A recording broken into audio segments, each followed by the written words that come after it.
একটা সবুজ জঙ্গলে থাকতো একটা খুব দ্রুত খরগোশ। নাম তার লাফি। আমি তো সবচেয়ে দ্রুত, কেউ আমাকে হারাতে পারবে না। সুন্দর এই সকালে ধীরু কচ্ছপ ধীরে ধীরে লাফি খরগোশের কাছে এগিয়ে আসছে। এই খরগোশটা খুব গর্ব করে, একদিন শিক্ষা দেব। হ্যালো লাফি ভাইসে, তুমি কেমন আছো? আরে ধীরু, ভালো আছি। তুমি তো এত ধীরে চলো। শোনো, আমার সাথে দৌড় প্রতিযোগিতা করবে? সত্যি? তুমি আর আমি? ঠিক আছে, করি, কিন্তু আমি তো জিতবই। চলো, ওই বড় গাছ থেকে নদী পর্যন্ত দৌড়ো। দৌড় প্রতিযোগিতা শুরু হবে, সবাই দেখো। রেডি, সেট, গো!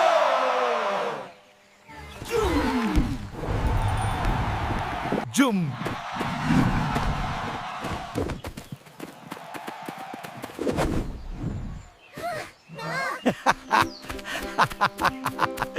ধীরু কোথায়?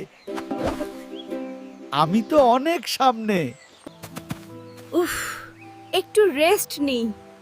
ধীরু তো অনেক পিছনে। আমি তো জিতেই গেছি, একটু ঘুমিয়ে নি।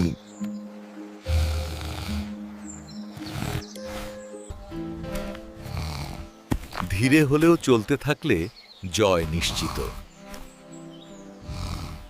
ওরে বাবা, খরগোশ ঘুমাচ্ছে, কচ্ছপ এগিয়ে যাচ্ছে।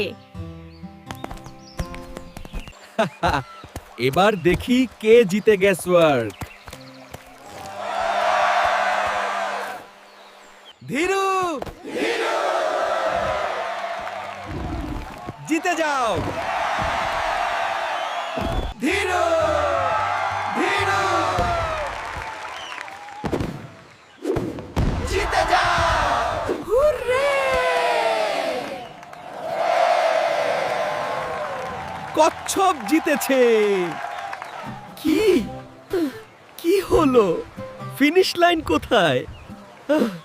না না, আমি হারলাম।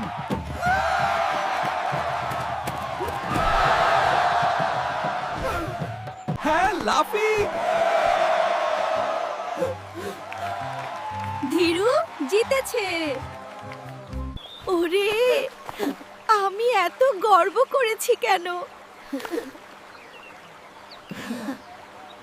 কোনো সমস্যা নেই লাফি ভাই, তুমি খুব দ্রুত, কিন্তু ধৈর্যও দরকার।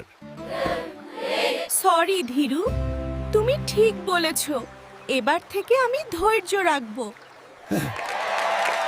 চলো, বন্ধু হয়ে গেলাম। হ্যাঁ, এবার মিলে খেলি।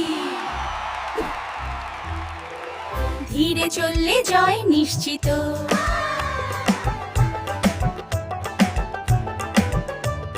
পরের বার আমিও ধৈর্য রাখবো।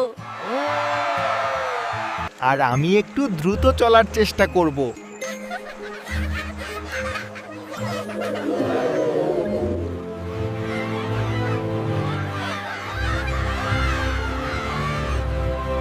এভাবে খরগোশ শিখল যে গর্ব করলে হারতে হয়, আর ধৈর্য থাকলে জিততে পারোটো।